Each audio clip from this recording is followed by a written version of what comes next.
entre otros. Sea usted bienvenido, doctor José María Serna, y tiene usted la palabra hasta por 10 minutos. Muy bien, muchas gracias. Gracias por esta invitación que me han hecho para participar en las audiencias públicas. Y me han invitado para hablar de lo que se ha llamado el cuarto nivel de gobierno. Cuando me hicieron la invitación, de inmediato pues me surgió la duda de saber a qué se estaba refiriendo ese cuarto nivel de gobierno, porque creo que hay varias posibilidades de las cuales voy a hablar. Entonces voy a desarrollar una reflexión acerca de qué puede ser ese cuarto nivel de gobierno en el esquema de nuestro Estado. Hablar de un cuarto nivel de gobierno, para empezar, nos lleva directamente a una idea vertical de la estructura del Estado. Son niveles.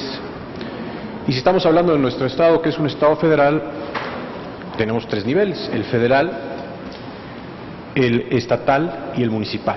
Entonces, ¿dónde cabe en esa estructura vertical un cuarto nivel de gobierno? Creo que hay 3 posibilidades. Una posibilidad es que ese cuarto nivel de gobierno esté por arriba de los estados, por arriba de las entidades federativas. Otra posibilidad es que esté por arriba de los municipios, y otra posibilidad es que esté por debajo de los municipios. Entonces, ¿qué tipo de nivel de gobierno podemos imaginar en estas 3 dimensiones que acabo yo de mencionar? Empezaremos con la primera: arriba de los estados, o también abajo de la federación. Ahí creo yo que, por lo menos en teoría, podría hablarse de un nivel regional de gobierno. Yo, la verdad, en los últimos años, en las últimas décadas de debate sobre reforma del Estado en nuestro país, no he visto propuestas concretas, informadas acerca de un cuarto nivel de gobierno que corresponda a esta lógica regional. No he visto propuestas de gobierno regional. Pero no quería yo dejar de mencionarlo, porque lo que sí he visto desde hace tiempo son propuestas de llevar a la agenda de reforma del Estado el enfoque regional, no una cuarta estructura de gobierno que corresponda a un gobierno regional, pero sí un enfoque regional en la elaboración de políticas públicas. ¿Qué son las regiones? Las regiones, la idea de una región en este tipo de discusión correspondería a la idea de espacios subnacionales que tienen ciertas características comunes en términos geográficos, en términos sociales, en términos de estructura socioeconómica, y que tienen una cierta característica o vocación económico-productiva. Así podríamos hablar, por ejemplo, de regiones industriales, de regiones agrarias o rurales, de regiones urbanas, de regiones periféricas, incluso de regiones insulares, hablando del territorio insular mexicano, o de regiones fronterizas, etcétera. Cuarto nivel de gobierno, yo diría no necesariamente, pero sí enfoque regional. Y sobre todo desde la perspectiva de la planeación. La planeación en México existe desde hace décadas, pero el enfoque que ha imperado es el enfoque de la planeación económica nacional. Es un enfoque nacional, el Plan Nacional de Desarrollo. O el enfoque estatal. Los estados tienen sus propios planes de desarrollo, pero no se ha introducido lo que sí se ha sugerido desde por lo menos la década de los 70s, que es tener este enfoque de la planeación regional, con ese enfoque regional y multisectorial. Esto implicaría o requeriría, repito, no necesariamente la creación de un cuarto nivel de gobierno, pero sí de algún tipo de institucionalidad que se encargue de desarrollar ese enfoque regional.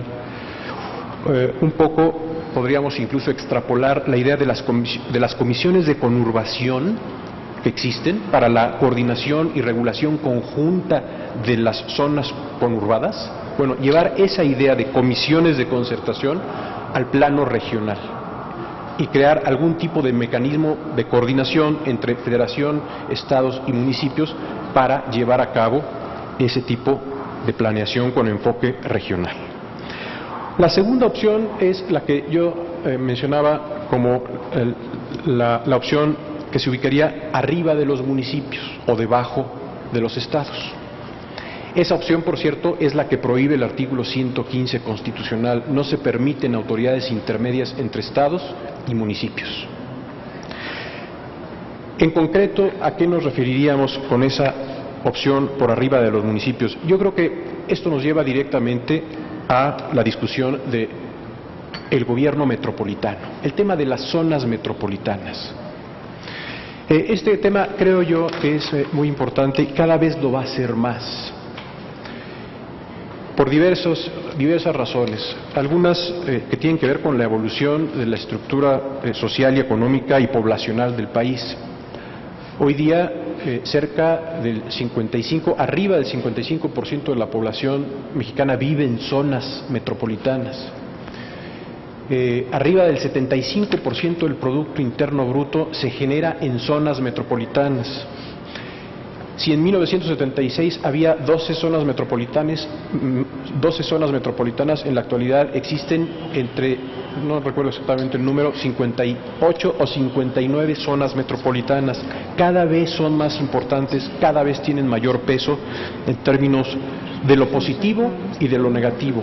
De lo positivo, en términos de que son polos de desarrollo, son polos de innovación tecnológica y científica. Eso en lo positivo. En lo negativo, son también centros en donde se produce contaminación, hay gran criminalidad, hay violencia, pero la tendencia del país es a la metropolización de todas estas problemáticas, metropolización de la contaminación, metropolización de la criminalidad y de la violencia.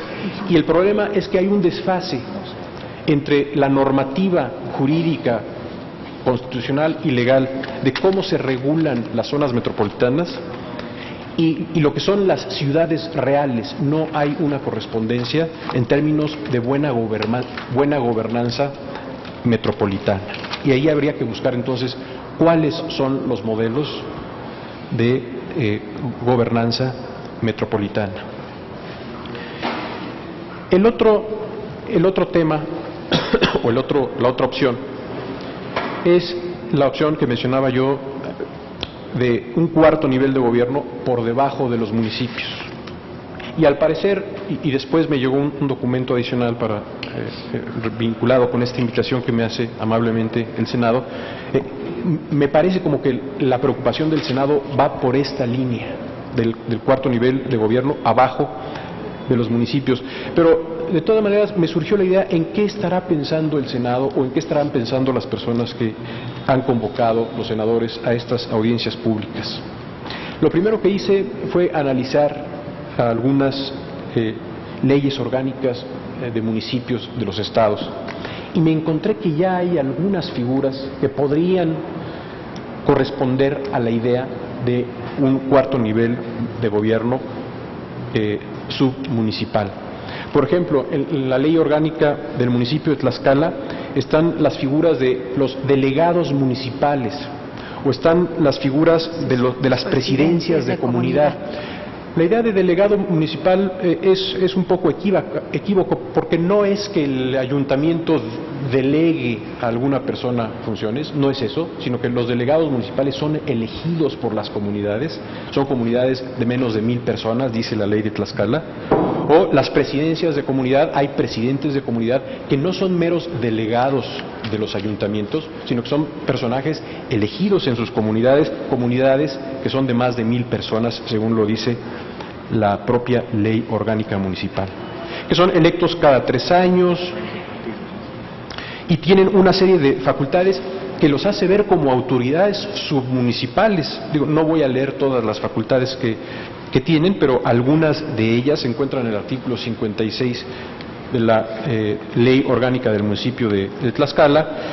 Por ejemplo, cumplir y hacer cumplir las normas federales, elaborar el programa de obras para realizar por parte de la comunidad, realizar el cobro del impuesto predial. Son autoridades y son autoridades elegidas. Y lo mismo podríamos decir de la ley orgánica del municipio libre del estado de Guerrero. Ahí la figura que se contempla no es ni de delegados ni de presidencias de comunidad, ahí le llaman las comisarías municipales, que también son electos cada 3 años mediante procedimientos de elección vecinal y por planilla. En fin, ahí viene todo el desarrollo de este tipo de comunidades, de este tipo de autoridades submunicipales, y también se enlistan lo que son las facultades como autoridad. Se acaba mi tiempo. Yo simplemente quisiera decir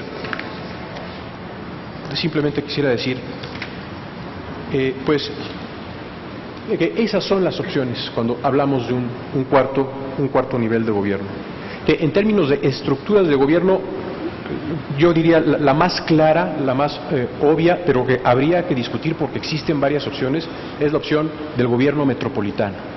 Y ya hay algunas iniciativas que se han discutido tanto en senadores como en diputados para reformar el tipo de gobierno de las zonas metropolitanas, si bien esas iniciativas han quedado congeladas. Y la otra opción es esta del gobierno submunicipal, en donde pues ya existe camino andado, ya existen estas opciones que acabo yo de mencionar. No sé exactamente cuál sea la idea que tengan quienes han convocado estas audiencias públicas, pero no habría que partir de cero. Se puede partir de algún tipo de diagnóstico de lo que ya existe en algunas entidades federativas con este tipo de autoridades, en el marco, creo yo, de un diagnóstico general de la estructura y la normativa del municipio. A lo mejor lo adecuado, y también vinculado con el tema de zonas metropolitanas, a lo mejor lo adecuado es iniciar algún tipo de reflexión de una segunda generación de reformas al municipio, ya no en la lógica de las reformas de 85 vinculadas con las reformas de 99, sino una serie de reformas más acordes con la problemática que está viviendo en estos momentos el país. Muchas gracias. No sé si lo puedo comentar. Muchas gracias, doctor. Pues queda abierta en este momento la mesa a la Secretaría Técnica para la formulación de preguntas. Adelante. Muchas gracias, senadora. Doctor Serna de la Garza, bueno, pues primero agradecerle mucho su presencia de parte de la Secretaría Técnica de estas audiencias públicas. Menciona usted, creo que 2 temas que a mí me parecen, y con la venia de la senadora, creo que menciona 2 temas que a mí me parecen de gran importancia, y para efectos de la Secretaría Técnica lo importante sería tener una serie de datos que pudieran ser trasladados a las propuestas. Respecto a la gobernanza metropolitana, hay muchos problemas que efectivamente tenían que ver con el diseño constitucional del municipio de las reformas del 83 y del 99, un poco policía, rastro, mercados, panteones, etcétera. Ahora, el problema es que la problemática y el desarrollo de los municipios metropolitanos es muy diferente al modelo por el constitucional que tenemos, basado en el municipio que teníamos en la década de los 80.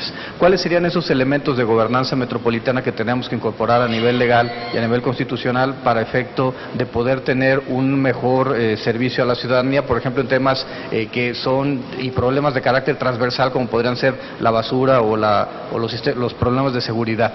Y el otro tema tendría que ver con qué reformas podríamos realizar o se podrían plantear para el esquema municipal, sobre todo si tomamos en cuenta las distintas versiones de municipios que tenemos. Creo que todo nos queda muy claro que no es lo mismo el tipo de problema que enfrenta un municipio metropolitano a un municipio de carácter indígena, a un municipio rural, a un municipio semiurbano. ¿Cómo tendríamos que estructurar esta toma de decisiones para efecto de dar mejores resultados a la ciudadanía? Sí. Bueno, Sí, nos las echamos todas las preguntas primero.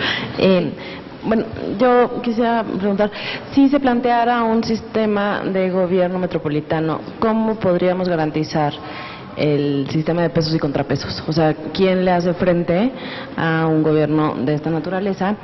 Y la otra alternativa que también se ha planteado es hacer gobiernos submunicipales, ¿no? O sea, más vecinal, mucho más chico que el municipio incluso, y bueno, quisiera saber su opinión al respecto.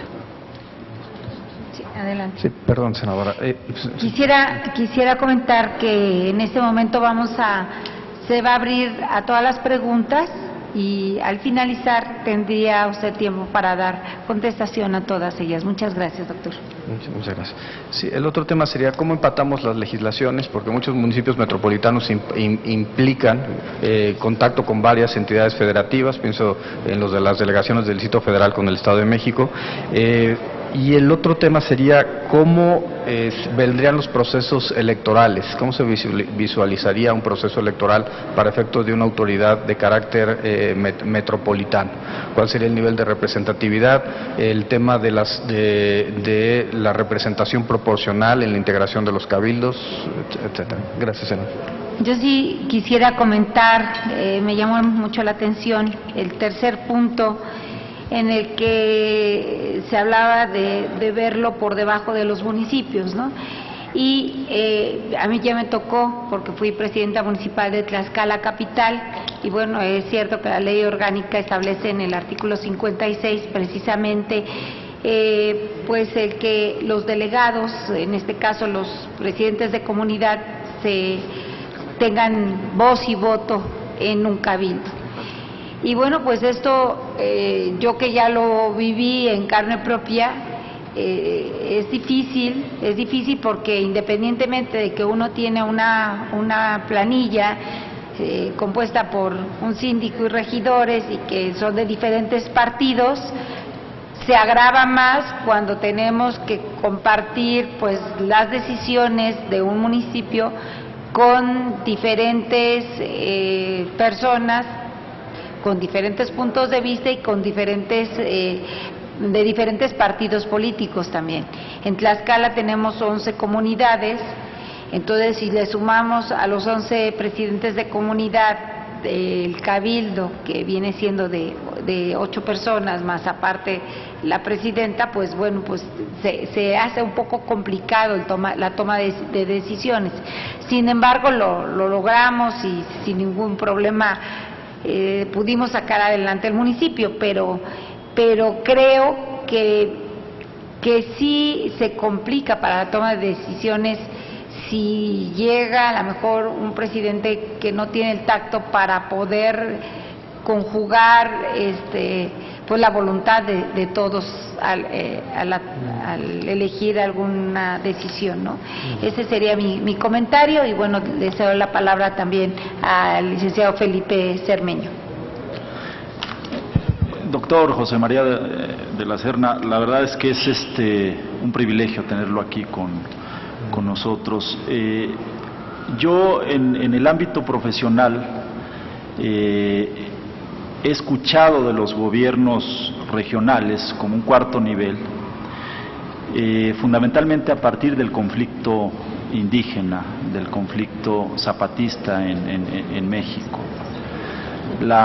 El planteamiento, digamos, va en el sentido de que se trata de establecer con toda la efectividad que lleva el caso un nivel de gobierno que le permita hacer frente a las necesidades de políticas públicas y de solución de problemáticas particulares a grupos sociales que no están, digamos, inmersos exactamente en los esquemas geográficos que tenemos establecidos a nivel municipal, a nivel estatal y a nivel federal. Se trata fundamentalmente de grupos indígenas que comparten, digamos, territorio en donde habitan, en 2 estados, por ejemplo, los huicholes en Jalisco y Nayarit, etcétera, etcétera.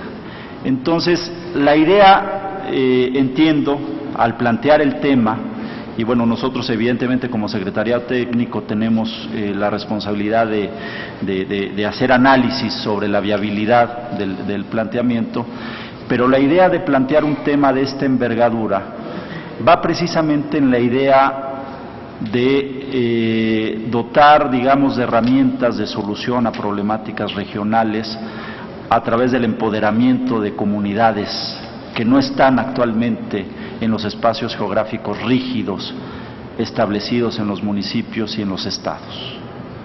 Entonces, quiero preguntarle, porque usted hizo un planteamiento, me parece muy importante, desde el punto de vista de los gobiernos metropolitanos y esta idea de regionalizar incluso temáticamente o por aspectos que pueden significar espacios de identidad común.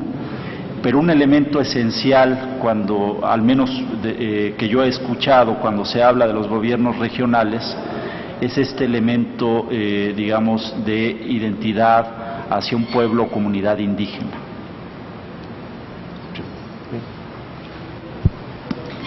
Tiene la palabra, doctor, para dar sus conclusiones y sus respuestas. Gracias. Bueno, trataré de dar respuestas en la medida de lo posible a todas las interrogantes. En el tema de gobierno metropolitano,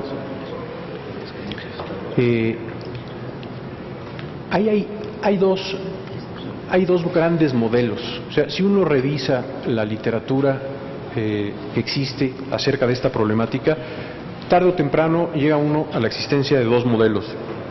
Uno es un modelo que algunos llaman supramunicipal, o sea, crear estructuras de gobierno por arriba de los municipios, con ejecutivos o con poderes ejecutivos que gobiernen las zonas metropolitanas e incluso con parlamentos metropolitanos, ¿no? Ejecutivo y legislativo.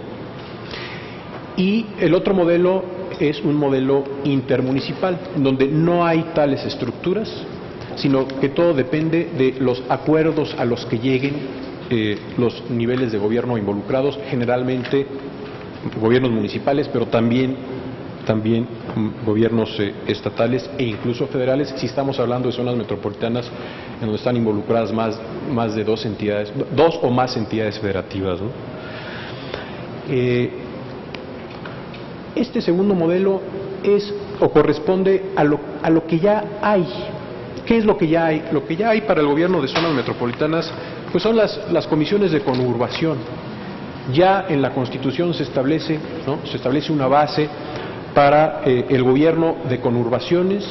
La Ley General de Asentamientos Humanos ya nos dice cómo tienen que conformarse esas comisiones de conurbación, y si analizamos esa ley, pues la lógica es una lógica intermunicipal, pero con participación también de los estados, del gobierno estatal e incluso del gobierno federal. Quien se acerca al debate acerca de cómo están funcionando, cómo han funcionado ya en el México del siglo XXI esas comisiones de conurbación, se van a dar cuenta la conclusión de los especialistas, y aquí son los urbanistas, los arquitectos, los expertos en manejo de servicios públicos, la conclusión es que no están funcionando de manera adecuada para atender los problemas de las zonas metropolitanas. ¿Qué hay que hacer? Bueno, yo diría hacer un diagnóstico de por qué no están funcionando, y en parte creo yo que la razón de por qué no están funcionando es que el concepto de conurbación ya quedó rebasado por la realidad.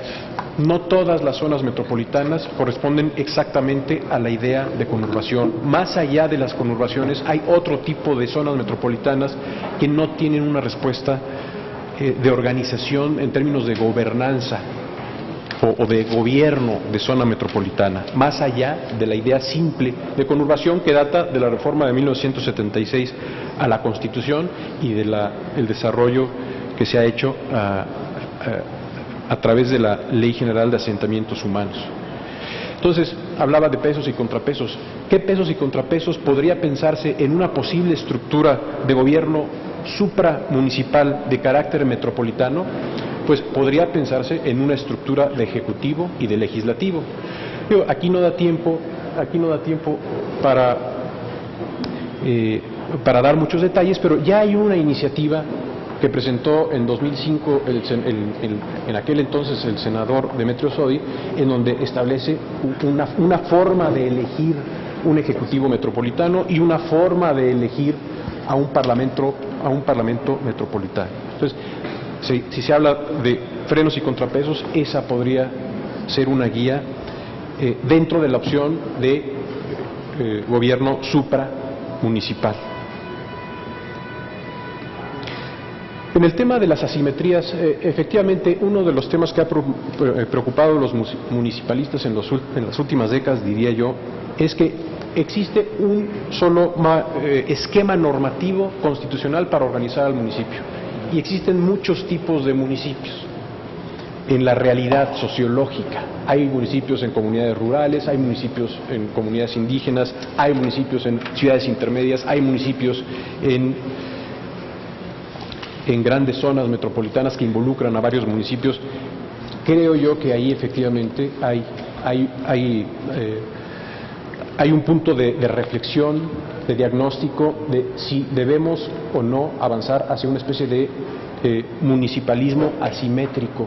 Yo creo que sí valdría la pena el establecer bases constitucionales no tan rígidas como las que existen en este momento, sino abrir la posibilidad desde la Constitución General, abrir la posibilidad de que las constituciones locales y las legislaturas locales puedan encontrar formas diversas de organización de los municipios de acuerdo a sus características sociológicas. En cuanto a formas de gobierno vecinal, pues ya mencionaba yo algunas experiencias que existen en las leyes orgánicas de los municipios. Yo lo que haría sería hacer una revisión de todo lo que ya existe. Hablé de Tlaxcala, hablé de Guerrero, pero seguramente si se pone uno a analizar el resto de las legislaciones locales, encontrará otro tipo de opciones, y con base en ellas hacer un estudio o hacer un diagnóstico de cómo es que están funcionando o no funcionando, y donde sí están funcionando, por qué están funcionando bien, y donde no están funcionando, por qué no están funcionando bien. Y entonces a lo mejor de ahí surge alguna idea que pueda llevarse al nivel de la Constitución General, o no de la Constitución General, sino de las constituciones locales, ¿no? Porque este es un tema, en estricto sentido, es un tema del constitucionalismo local, ¿no? Claro, desde la Constitución General podría desatarse así como un encadenamiento que tuviera un impacto hasta el nivel vecinal. Pero la idea, y era lo que yo trataba de transmitir en mi presentación, es que no hay por qué partir de cero. Ya hay estructuras de gobierno, autoridades submunicipales, como las que mencioné en el caso de Tlaxcala y y Guerrero. ¿Por qué no de ahí tomar ideas, modelos para, en su caso, llevarlo o a las constituciones locales o desde la Constitución General desatar en cascada algún tipo de reforma en esta materia? Y lo mismo diría yo de lo que mencionaba el senador sobre pueblos indígenas. Hay experiencias ya en el país. Digo, pensando en que pudiera haber alguna discusión de este tipo, traté de recuperar para esta discusión lo que ocurre ya en Campeche. En Campeche hay un gran consejo maya, regulado por la ley, ¿no? La ley en materia indígena de ese estado, que es un órgano colegiado de representación del pueblo indígena maya en el estado de Campeche. Y vienen una serie de figuras previstas por parte de la ley que son figuras que son quienes integran ese gran consejo maya, son los dignatarios reconocidos por la ley, y que obviamente para alcanzar el estatus de dignatario pues se deben de atener a los usos y costumbres de las comunidades de la etnia o del pueblo indígena maya. Hay un congreso maya que integra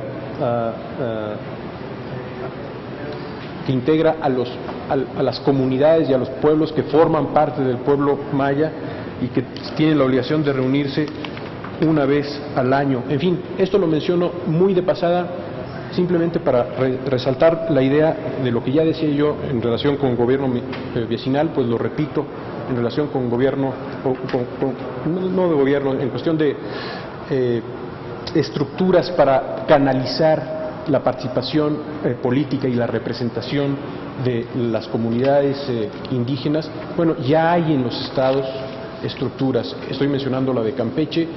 Sin duda podríamos ver lo que ha ocurrido desde hace muchos años, décadas incluso, en Oaxaca, ¿no? Como estructuras muy propias de los pueblos indígenas de ese país, de ese estado, y cómo se integran con la jurisdicción no indígena dentro del dentro del Estado y cómo interactúan, y también ver si no están interactuando bien, por qué no están interactuando bien y qué opciones podría haber para que funcionara mejor.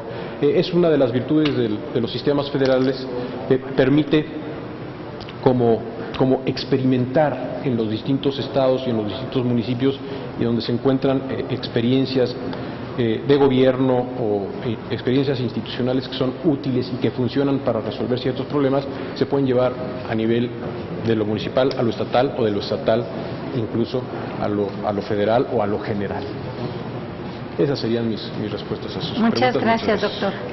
Bueno, pues me complace en recibir al doctor José Roldán Chopa. Es un gusto tenerle en este Senado de la República. Y bueno, quisiera leer un poco de su semblanza. Él es abogado por la Benemérita Universidad Autónoma de Puebla, maestro en Derecho Económico por la UNAM, por la UAM Xochimilco, doctor en Derecho por la UNAM, profesor investigador de la División de Administración Pública del Centro de Investigación y Docencia Económicas del CIDE. Y bueno, quise resumir un poco todo su currículum, doctor. Y bueno, pues después de haber leído su currículum, doctor, tiene usted 10 minutos para expresar su posicionamiento, y una vez concluido pasaremos a una intervención de 5 minutos para una ronda de preguntas. Muchas gracias, senadora, y por supuesto doblemente el agradecimiento por escucharme a esta hora de la tarde. Quiero aprovechar lo dicho por el doctor Serna para abundar en un aspecto que me parece que es importante. Cuando hablamos de un cuarto nivel de gobierno, creo que es importante que nos hagamos una pregunta: ¿qué es lo que resuelve la forma actual de organización de nuestro sistema federal y qué es lo que nos resuelve? Si al plantearse el cuarto nivel de gobierno hay cuestiones que resuelve la organización municipal, yo diría la respuesta es: no necesitamos por qué establecer un cuarto nivel de gobierno. Si no es así, entonces me parece que es relevante pensar en qué nos da o qué no nos da el cuarto nivel de gobierno. Quiero determinar uno de los aspectos que me parecen centrales. A partir de la reforma del segundo constitucional en materia indígena, las comunidades indígenas establecieron una base a partir de la cual pudiéramos pensar de manera mucho más específica en esto que podría ser un cuarto nivel de gobierno aplicable a las comunidades indígenas que tienen, como su nombre lo indica, una razón étnica, histórica, cultural muy definida, y que quedó de alguna manera con algunos elementos perfilados, pero a partir de esta perfilación y a partir, por supuesto, de la vivencia que hemos tenido en todos estos años, se han ido expresando algunos problemas. ¿Cuáles son algunos de los problemas que me parece que son centrales en esto y que creo que es importante pensar en dar respuesta?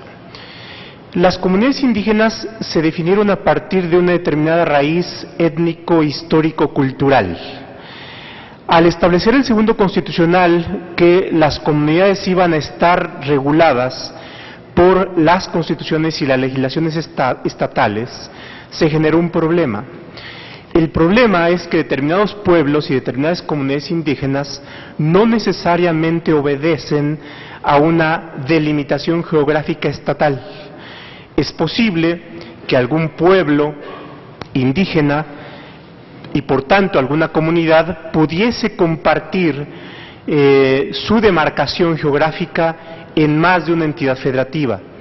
Entonces, al establecerse como una delimitación tajante, el Estado se pudo haber generado el problema en que una misma comunidad o un mismo pueblo pudiese estar regulado a través de una diversidad de demarcaciones estatales.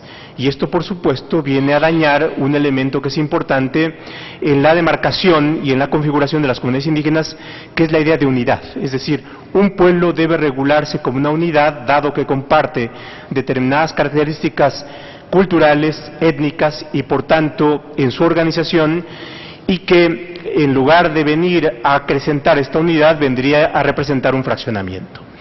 Esto es importante y me parece que la reforma constitucional y en todo caso la respuesta a la pregunta del cuarto nivel de gobierno tiene que plantear esta cuestión. Y ahí, por supuesto, yo rescataría uno de los elementos que expuso el doctor Serna, en el sentido de que debemos pensar en un federalismo asimétrico o en regulaciones asimétricas. El poder establecer una misma regulación para toda la República probablemente no dé respuesta al problema y por tanto genere otro. Entonces, creo que ahí tenemos que ir pensando caso por caso, y la posibilidad de pensar en organizaciones o en formas de organización que preserven unidad en comunidades indígenas, o bien que por otros medios, por ejemplo los convenios, en materia de conurbación, la posibilidad de convenios podría dar una respuesta, pudiéramos plantear cómo podemos resolver más adecuadamente el problema. Y concluyo con un elemento que me parece central.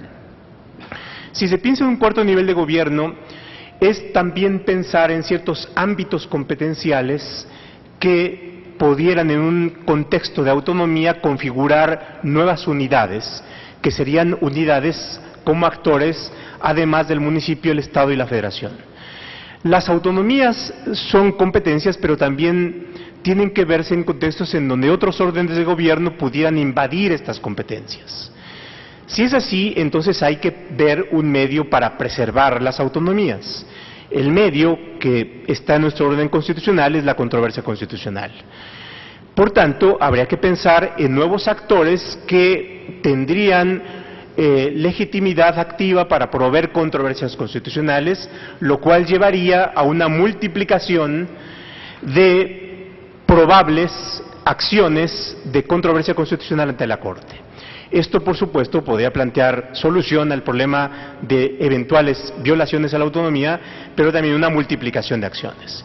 Y creo que ahí, con esto concluyo, tendríamos que pensar en formas intermedias de resolver problemas que no necesitan involucrar a la Corte. La posibilidad de medios en los estados que pudieran dar causa a estos conflictos pueden ser uno de ellos, y por supuesto también las controversias constitucionales. Y yo creo que ahí tendríamos que pensar en un sistema de especial significación del conflicto, y la posibilidad de que la Corte atrajera ciertas contradicciones, dada su importancia, podría ser uno de los medios que nos podría servir para dar cauce, pero tampoco sobresaturar a la Corte. Muchas gracias. Gracias, doctor. Bueno, pues se abren los 5 minutos de preguntas.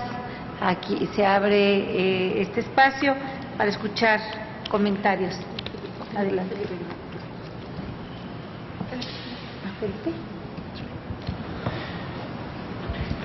Doctor Roldán Choppa, creo que parte del reto evidentemente tiene que ver con esta posibilidad de crear soluciones creativas a problemas reales, actuales. Uno de ellos es precisamente el tema de la integración del conjunto de comunidades indígenas que integran el México de hoy y que evidentemente no tienen un esquema reconocido de organización tal que le permita, digamos, hacer frente a sus problemas cotidianos. Hablábamos hace un momento precisamente de esta conflictiva el esquema geográfico de los municipios, de los estados, que no necesariamente va de la mano con las comunidades indígenas, los pueblos y comunidades indígenas. Pero aquí el tema complejo y que le quiero preguntar es cómo logramos establecer un esquema competencial que permita,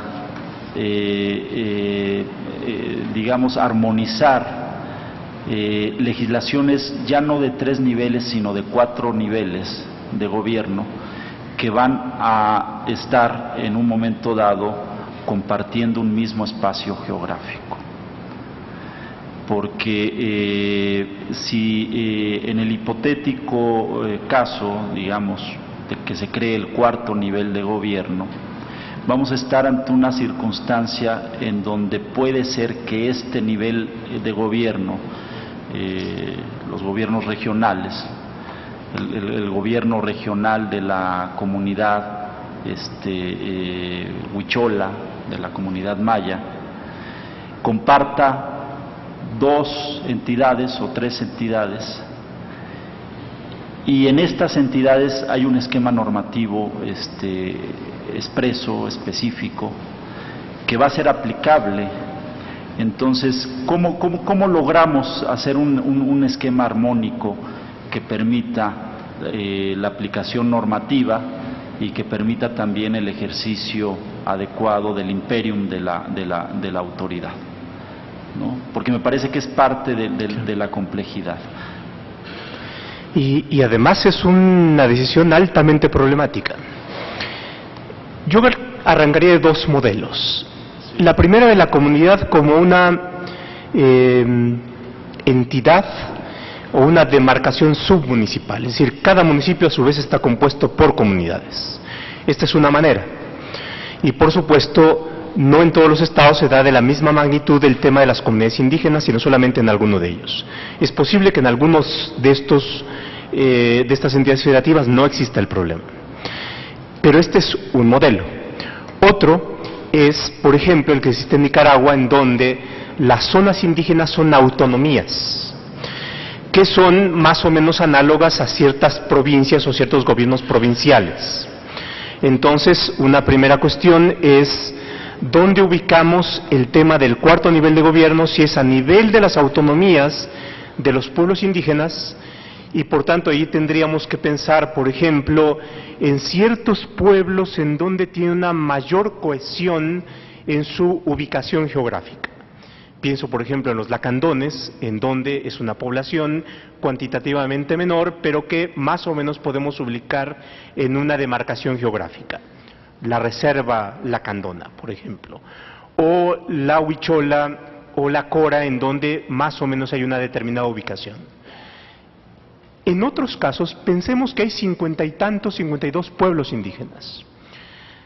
En pueblos de un número mayor, por ejemplo, el náhuatl, son 5 millones de habitantes ubicados en una diversidad de entidades federativas con ubicaciones sumamente heterogéneas, ¿no? De población mestiza, indígena, etcétera.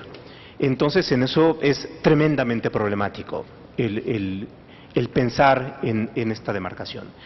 Y por supuesto también tenemos que pensar en el escenario que pueden ser organizaciones expansivas, es decir, en la medida en que hay una determinada reivindicación de una determinada forma de gobierno, en la cual hay elementos que son incentivos para poder acogerse a esta determinada forma de organización, en donde hay presupuesto, en donde hay acceso a recursos naturales, entonces esto puede ser, digamos, escalable, ¿no? Yo creo que hay una decisión bastante difícil, por supuesto es una decisión política, en donde tendríamos que ver cuáles son los componentes jurídicos que nos permiten hacer escenarios, no solamente de lo que está en este momento, sino de lo que puede llegar a acontecer, ¿no?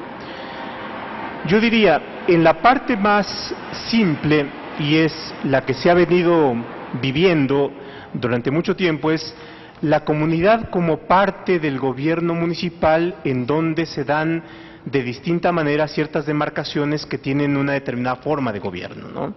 Las juntas auxiliares, por ejemplo, en Puebla, las delegaciones en algunos otros estados, en donde son demarcaciones territoriales en donde existe una autoridad que puede ser nombrada a través de un procedimiento de elección abierto, secreto, o bien por cuestiones meritocráticas, ¿no? Y en el caso de las comunidades indígenas es esto último, una forma de selección meritocrática. Hay que pasar por distintos cargos y en algún momento hay, por los méritos, una designación en puestos de primer nivel, en donde puede manejarse un presupuesto y algunas otras atribuciones fundamentalmente administrativas. Es decir, en donde lo que aplican son medidas, por ejemplo, sancionadoras derivadas del reglamento de buen gobierno, ¿no? Y no más allá.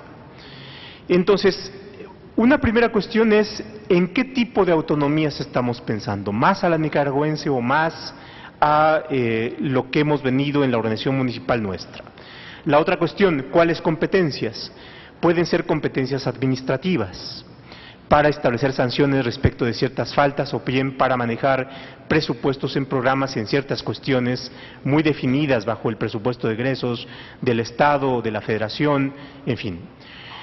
Pero aquí hay un elemento importante y es, no es una típica demarcación administrativa en donde operen las típicas formas de delegación administrativa, sino que hay otro elemento importante y que es el elemento indígena en subrayada, que tiene que ver con una cuestión cultural. Es decir, hay una competencia administrativa, pero también hay un elemento cultural que nos lleva a definir si tal cosa es o no sancionable y, por tanto, si en cierta relación jurídica en donde participan indígenas y no indígenas se surte una competencia de la comunidad, ¿no? Y esto es un problema mucho más complejo, porque no es la típica aplicación de ley por un órgano competente, sino es la aplicación de la ley en función del tipo de problema que hay, y si por el tipo de problema que hay amerita una solución distinta en donde todos comparten una sola cultura, o bien hay choques culturales, y esto es lo más complejo, ¿no? La primera parte puede ser más o menos fácil, ¿no? A ver, voy a plantear un ejemplo. ¿Cómo se sanciona una falta de policía y buen gobierno? Digamos, la cultura occidental prohibiría las sanciones estigmatizantes o exhibidoras de una determinada falta. En algunas comunidades puede sancionarse una falta administrativa donde la persona está expuesta a la vista de todo mundo, ¿no? Y eso culturalmente puede ser un choque, pero sin embargo para la cultura es algo aceptado, pero es algo hasta pedagógicamente valioso porque a partir de ahí muy probablemente ya no se reitere esa conducta y sea una sanción suficientemente disuasiva, ¿no? Y esto por supuesto choca con otro punto. ¿Alguna pregunta más?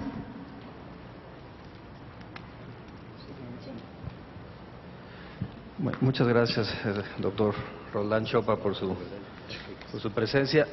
Dos temas me llaman la atención. Para hablar de un cuarto nivel de gobierno, ya sea en el tema de las autoridades metropolitanas, como lo ha planteado el doctor Serna de la Garza, o los temas de las comunidades y los pueblos indígenas, como usted lo ha planteado, me saltan dos preguntas. Básicamente, hablar de un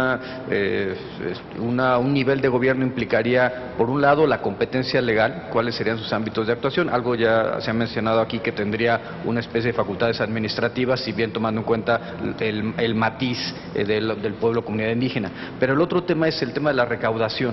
¿Cómo estaríamos pensando para efectos del sostenimiento de este cuarto nivel de gobierno en términos presupuestales? Así como este es uno de los grandes incentivos o bien complicaciones.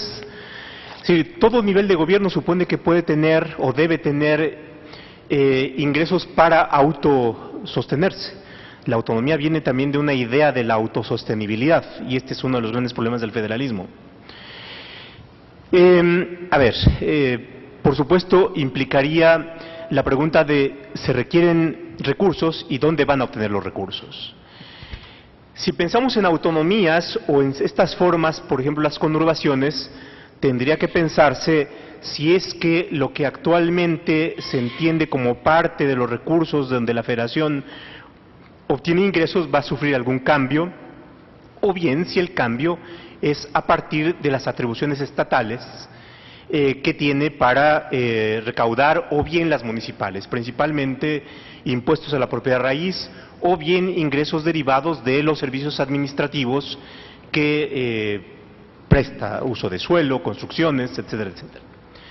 En el nivel de comunidades se plantea un problema que es: las comunidades se han sostenido muchas veces y a lo largo de mucho tiempo, sea con aportaciones voluntarias, por ejemplo, las aportaciones que se dan para las fiestas populares a través de sistemas de administración como las mayordomías, o bien con el tequio, ¿sí? Entonces, el tequio ha sido una forma natural y tradicional de hacer frente a cargas públicas. El tequio plantea un problema interesante, sobre todo con las actuales decisiones de la Corte, en donde consideran que el trabajo comunitario como sanción no es constitucional. Y esto, por supuesto, también a nivel del tequio, sea como sanción o como aportación para cargas públicas, plantea un problema de constitucionalidad relevante. Me parece que ahí la Corte dejó de considerar, por ejemplo, cuestiones tales como el tequio y la relevancia en la aportación para sostener cargas públicas. Entonces, este es un problema. Ahora, yo creo que la respuesta a su pregunta se tendría que ver en dónde ubicamos el cuarto nivel de gobierno. Ese cuarto nivel de gobierno, ¿a qué afecta? Afecta a finanzas estatales, a municipales, y por tanto la decisión dependiendo de cómo afecte, de dónde se podría obtener, o bien por aportaciones federales. La otra cuestión es estas formas tradicionales de sostenimiento, tales como el tequio.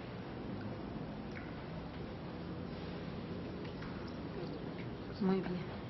Bueno, pues si ya no tenemos ninguna otra intervención, quisiera comentar que el día de hoy a las 5:30 tenemos también el tema sobre la intervención subsidiaria de la Federación para asegurar el respeto a los derechos humanos, libertades públicas y la gobernabilidad.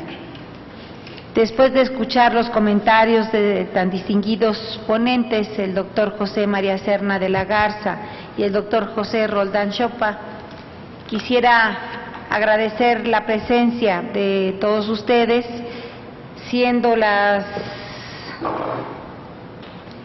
4 de la tarde del día 24 de junio del 2013, declaro por concluida esta audiencia pública para discutir las reformas al sistema electoral y al régimen político. Muchas gracias a todos.